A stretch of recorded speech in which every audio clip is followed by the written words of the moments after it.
This week's episode is sponsored by She Is Boutique in Indiana.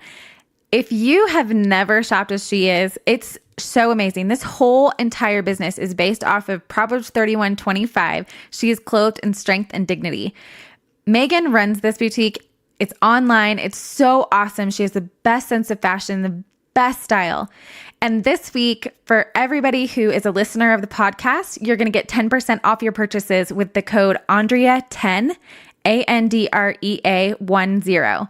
So run over there. I'll link you in the show notes. Go grab your clothes and some amazing shoes and some accessories while you're at it. And let me know. Text me pictures. I can't wait to see.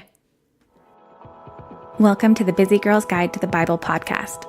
I'm Andrea, and this podcast is my own ramblings and lessons that I have learned in trying to balance being a Christian, a wife, a mom, a writer, a business owner, a photographer, a blogger, a friend, a daughter, a sister, and the 1 million other things that make me me. What I want so badly is to teach other women that the Bible doesn't have to be confusing or frustrating or even over your head. I want to teach you the ways that I have learned to carve out time, not only to get into the Bible, but to apply it, make sense of it, and get practical takeaways in everyday life. Welcome back to this week's episode of the Busy Girl's Guide to the Bible podcast. I'm so excited that you guys are back here this week. If you haven't already, go ahead and hit that subscribe button on iTunes or Google Play or Podbean, wherever you're listening. Hit that subscribe button and then let me know what you think, because you could hate it and I have no idea. So tell me if you hate it or if you absolutely love it. And also tell me what you want to hear. Let's talk about the subjects that really matter to you and the things that are actually going on in your life. Let's sit down with a cup of coffee and let's talk about it. This week on Busy Girl, we are going to talk about miscarriage. And I realize that for some of you, you've never experienced this, so maybe this isn't for you in that respect, but we are going to talk about waiting on God and learning to be content in the season that we're in. And for me, my season of miscarriages was really freaking long. So I had to learn to wait on God. I had to learn that my timing was not everything, and that what I thought I wanted for my life was not the plan that God had for my life. This is now the third time that I have recorded this week's podcast because I feel like it's such a sensitive subject for so many women. And so I want to do it justice, and I want to infuse life into it because it is such a sad, really super crappy thing that I want to be sure and infuse it with the Word of God and with positivity. Because I can tell you, when you're in the middle of a miscarriage, there's not much to be positive about. So I want to tell you my background, my story. If you haven't heard it, I think you're going to be able to see God's provision and coming out on the other side. And again, you can apply this to many situations in life. I think so much of us spend a lot of time in waiting seasons. And for me, that 5-year-ish period was my biggest waiting season to date. Now that I have said that, I'm sure that God is going to say, hey, let's go for a new record. Let's try 7 years or 10 years. So crap. I wish I hadn't put that out there. But here we are. It's out there. It's recorded. It's out there for the world to hear. So my story starts with the sweetest husband in the whole wide world. Okay? He's the best. So I really, really wanted a dog. Well, I really wanted a baby, but we settled on a dog. And a couple years later, I was still like itching for a baby. And so he wasn't really like jumping in on that. But one birthday, I went out to dinner with him and he gave me a present, and it was a pair of baby shoes and a card, and going on and on about like how excited he was to have a baby and like, let's do this. And at the bottom of the card, he wrote, "Are you ready?" And yeah, I was super ready. So we went home and, worked on it. And then found out, I think it was about 3 weeks later, we found out that I was pregnant. And I was so excited. And in that time, I had no concept. I wouldn't say I had no concept, but I wasn't anticipating, obviously, having a miscarriage. And so telling the world was no big deal because everything was going to be fine. And we had been praying for this and we wanted healthy babies and blah, blah, blah. So we made the announcement on the Facebook. And of course, everybody was so excited and it was so fun and it was so amazing. And 2 weeks later, I started spotting and I started cramping. So I called the doctor, come to find out my numbers were dropping and I was having a miscarriage. And it was really awful and really super crappy. I will never forget that one because I remember the pain, like there was actual physical pain, and that it was like adding insult to injury. I was super pissed about that. So for me, that one was a big deal. My due date was December 8th that year. And I was like, yay, I'm going to have a Christmas baby. This is going to be amazing. But that wasn't the plan. So we readjusted. We were told to wait a little while to try again. And so I think we waited maybe 6 to 8 weeks. And around that time, I found out I was pregnant again. And this time I was definitely more cautious, but I was also excited because I just thought, okay, this is obviously God's plan. Here I am. I'm going to be pregnant. I'm finally going to have a baby. That was just a fluke.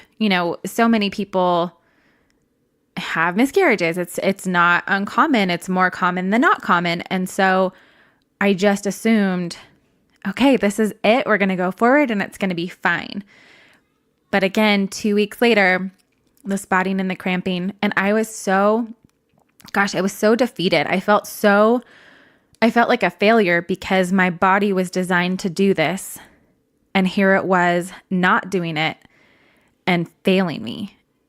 And so for me as a woman, it hit my identity just boom, right in the gut, because I knew all of these teenagers are getting pregnant in the back of cars, and I am with my husband and I can't maintain a pregnancy. I mean, talk about the enemy getting in there and just destroying me. It was so crappy. That year was 2009. And I think it was that year, if I remember correctly, that the Hillsong song, Desert Song, oh my gosh, that's too many songs. Desert Song came out, and it was so beautiful and gut-wrenching because it explained exactly where I was in this, talking about being in the desert and in the harvest and different seasons of life. And that song just resonated with me so much. And so if you want to turn in your Bible, this is where that song comes from. It's in Philippians 4, and the verses are 11 through 13. And it says, "For I have learned in whatever situation I am in to be content. I know how to be brought low, and I know how to abound. In any and every circumstance, I have learned the secret of facing plenty and hunger, abundance and need. I can do all things through Christ who strengthens me." And I clung to that verse and I clung to that song so desperately in that season because all I wanted was this precious little baby, and it wasn't happening. But I knew what the Bible said, and that my God is a good God, and that He would fulfill the desires of my heart. It was not happening the way that I thought it was supposed to happen. It was not even happening in a way that I thought could be used by God. I thought that this was going to be something that just It was like I was being brought low for some reason, maybe it was punishment. Maybe I was being punished and this was my penance. But I clung to those verses rather. And shortly thereafter, I walked out of the desert and into the harvest. And on December 8th that year, I found out I was pregnant with my daughter. And in August the following year, she was born. She was cone-headed and gray and messy, and she was the most beautiful little alien baby I had ever seen. And I saw God's hand in all of that the moment she was born. I saw that it was worth what we had gone through. It was worth the feelings of failure, and it was worth it to rely on a God who knew bigger and better than I did. And I had this amazing little girl, and I was so happy. For me, I believed that at that point, we had turned a corner. My body had righted whatever was wrong. God had healed me. I had turned this corner, and now we could go ahead and have as many babies as we wanted. And going into labor with my daughter, I had planned, I wanted 4 kids. And I remember screaming, I never want to do this again.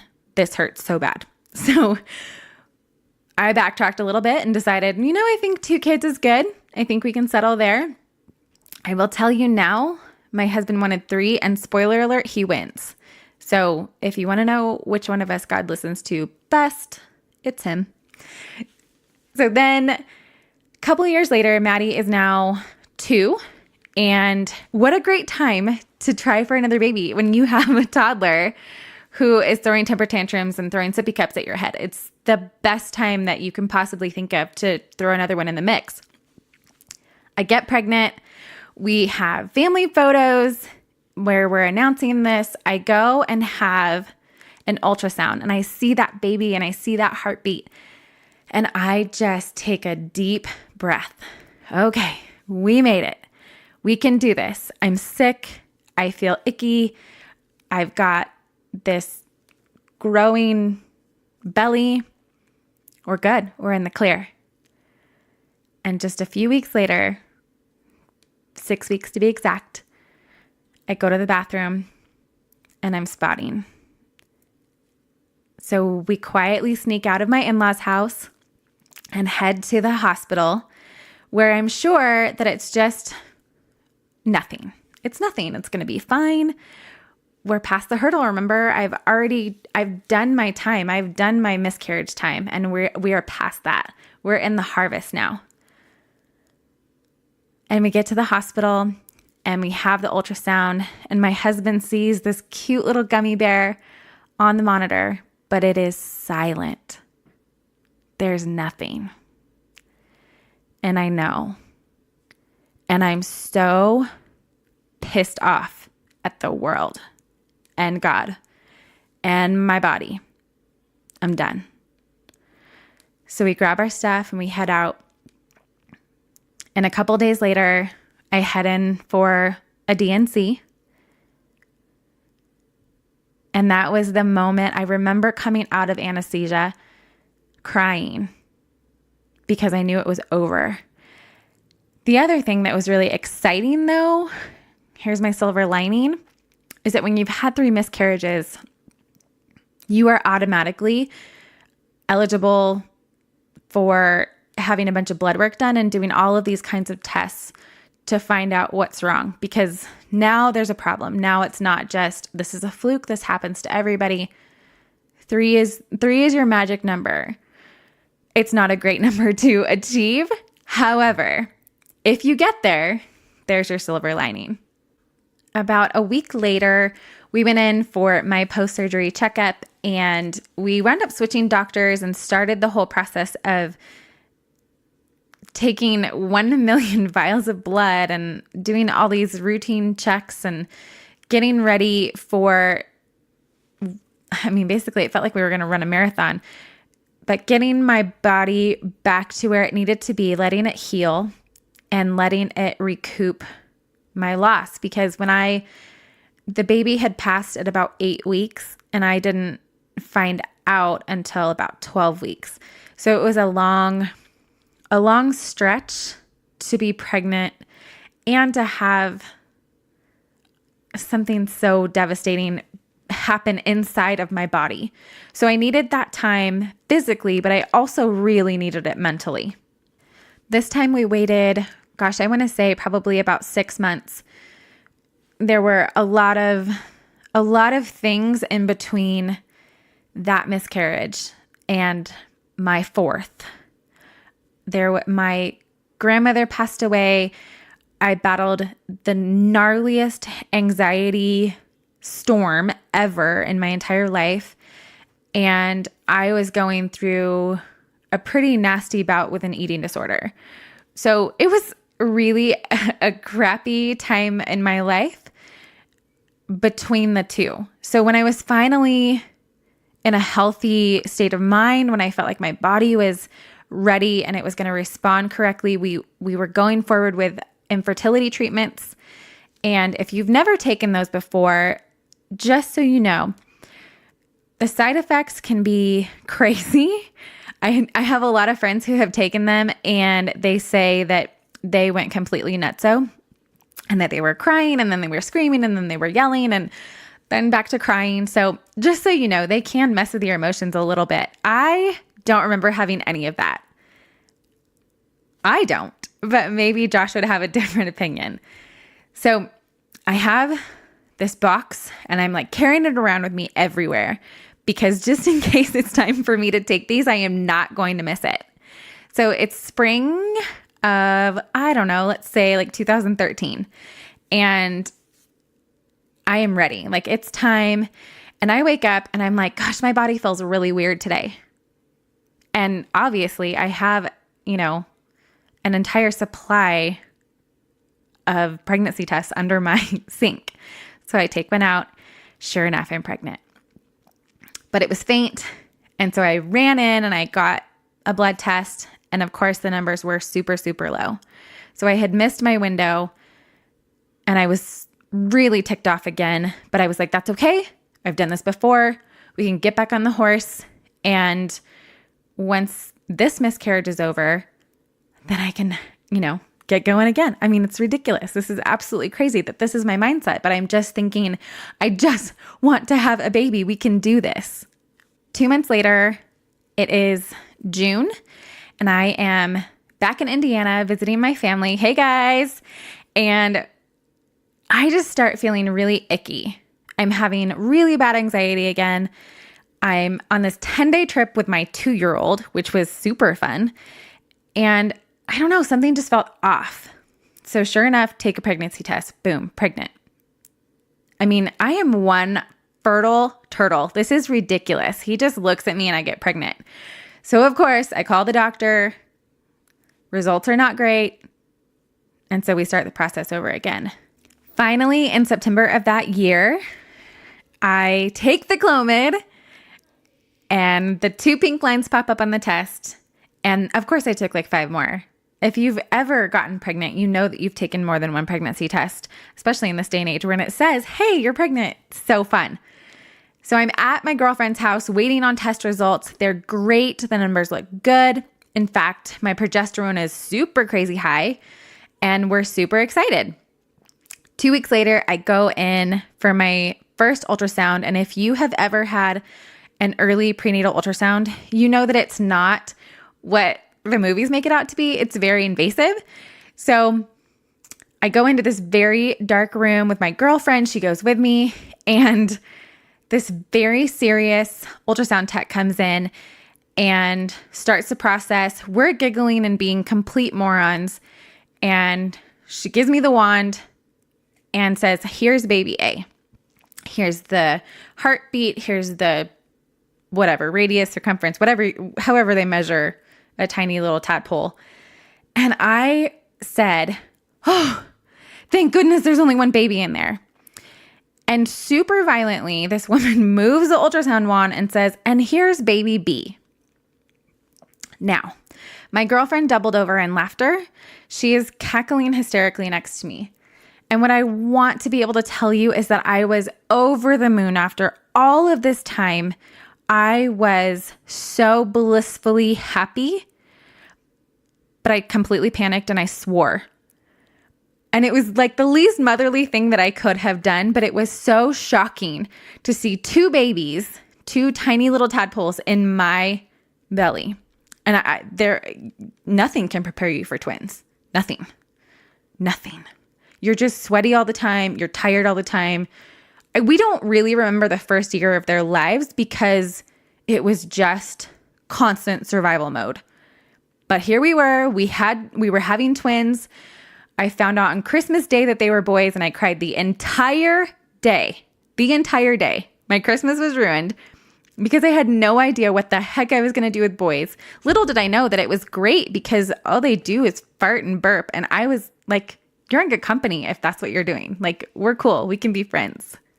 So I tell you my story so that, one, you know that I've been through the ringer in terms of miscarriage and loss.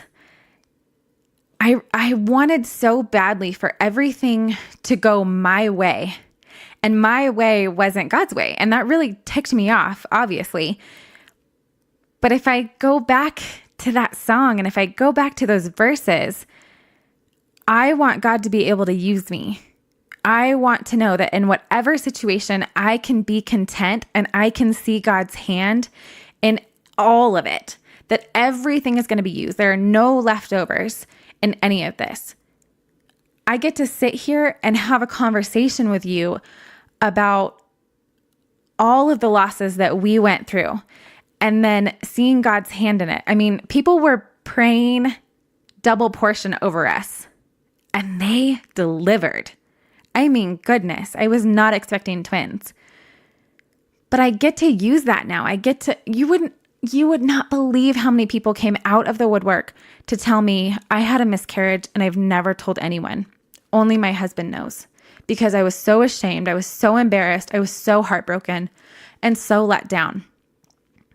But you might know this now. I don't really have a filter. So if something's happening, I want to talk about it because when you shine light on something, there's no more darkness. So if we start talking about these things and we start doing these things together, you're going to see so much more healing. At least that's been the case for me. Because when I was able to talk about it, the times that I kept it in and didn't process and didn't feel my emotions, the emotions that God gave me, and they are big emotions and He knows that, those were the times that I started to sink into myself and do the poor, pitiful me game. And I couldn't do anything for the kingdom. I couldn't do anything for my friends. I was a shell of a human being because I didn't take the time to actively and properly grieve my loss. Now, I could sit here and lie to you easily. You don't know me. I could sit here and lie to you and say that because I clung to that verse or those verses in that song, that I was content in every season that I went through. But that would be a big fat lie because I wasn't. And there were so many times that I would get on my knees or get on my face and scream at God, like properly until I'm hoarse. He had let me down in my mind. He had broken my heart. He had given me this desire to have these babies. And here I was, and they were ripped away from me. But what I didn't know then that I know now is how much He cares. And it says all over the Bible, but especially I'm loving this verse in John 10. He talks about being the good shepherd. And it's like, good means like overly, abundantly, amazingly wonderful. And shepherd means protector. So He was shepherding me through all of these seasons and being this amazing God behind the scenes. And I didn't see that because I could only see the season right in front of me. I couldn't see the whole story. And now I can sit here and tell you that I know it tells me in Philippians 4:19 that my God will supply every need according to the riches of His glory. He's going to supply those needs. He's going to bring you to the other side of this mountain. He is going to bring you into your season of harvest. And it's going to take a while. It might not take a while, but most likely it will. It's not going to be fun. It's going to be a growing experience. But He is going to use that season for the rest of your life as an example of His grace and His love for you. This topic is very near and dear to my heart because we went through it for a long time and it really, really sucked. And so if you have been through the same thing, please reach out. If you're in the middle of it, reach out. There's an amazing Facebook community called You Belong Community, and we would love to have you there. There are women in there going through miscarriages right now. There are women who have been there, and there are women who just want to pray for you. So if you need a group of women that want to support you and empower you and encourage you, go find us on Facebook. I will link it in the show notes, and just get yourself added, and my admins will add you to the group quickly. Thank you again for being here. I'm so excited that you're here with me every single week. This is so much stinking fun. I can't even explain it. I have had the best feedback, and I'm so excited to bring this to you every week. If you love this podcast, will you please hit that subscribe button and then leave a review and let me know how it's going, how you're liking it.